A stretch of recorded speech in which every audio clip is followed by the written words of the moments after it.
So you've traveled across the region, searching far and wide, challenging 18 different types of gyms run by me.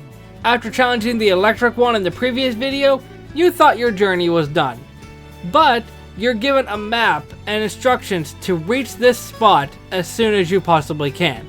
So you begin your journey, traveling through dangerous caves and high cliffs, traveling all across the world until you reach it, the apex of Mount Silver. You've heard legends about this place, about how two trainers battled here previously.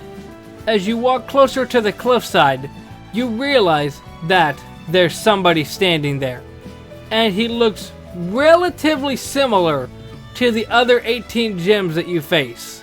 As you get closer, you can finally hear them speak. So, you finally made it. You ready for your biggest challenge yet? Oh wait, hold on. This isn't the right outfit. Let me spruce myself up a bit. Alright, and that goes in like that, and there we go. Much better. Are you ready? I'm not holding back. The first Pokemon that I sent out is Excadrill.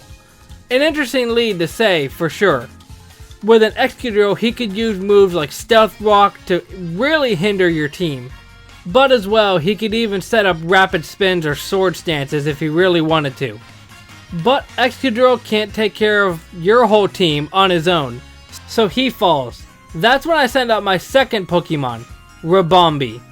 At this point, I'm sure you're surprised. After all, Excadrill and Ribombee don't have any type similarities at all.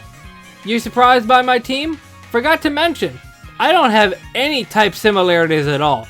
So you could be facing a water type 1 second, and then I could be sending out an electric type next. Really keeps you on your toes.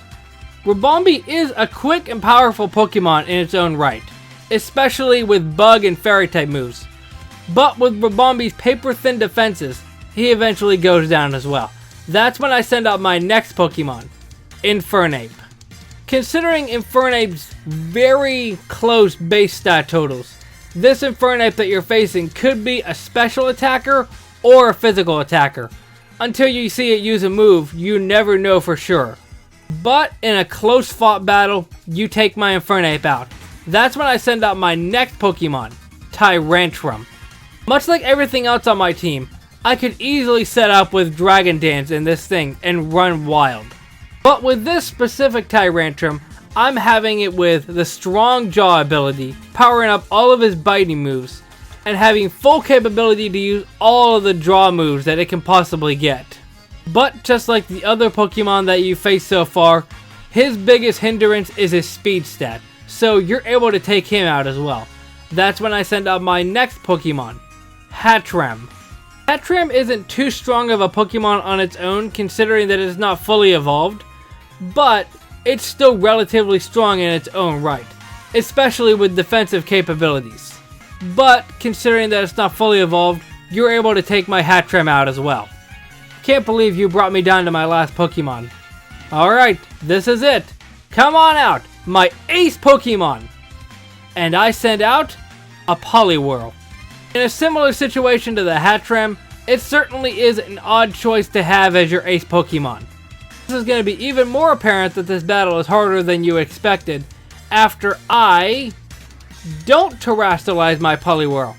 On reaching the top of Mount Silver, I decided in my own mind that I would never terrestrialize any of my Pokemon unless I absolutely needed to. Sorry to disappoint you, this battle is a terrestrial free zone. No terrestrializing for either side of the playing field.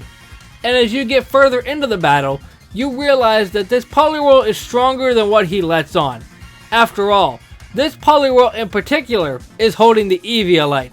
With it, its defensive capabilities are on par, if not stronger, than its evolutionary counterparts. It comes down to a climactic finish. My Poliwhirl versus your last ace Pokemon. And in the final turn of the battle, my Poliwhirl goes down. You successfully defeated me, and you can say that you have bested me in every single way possible.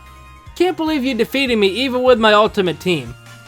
Yeah, I could have evolved my Hattrem and my Poliwhirl, but I think it's better this way.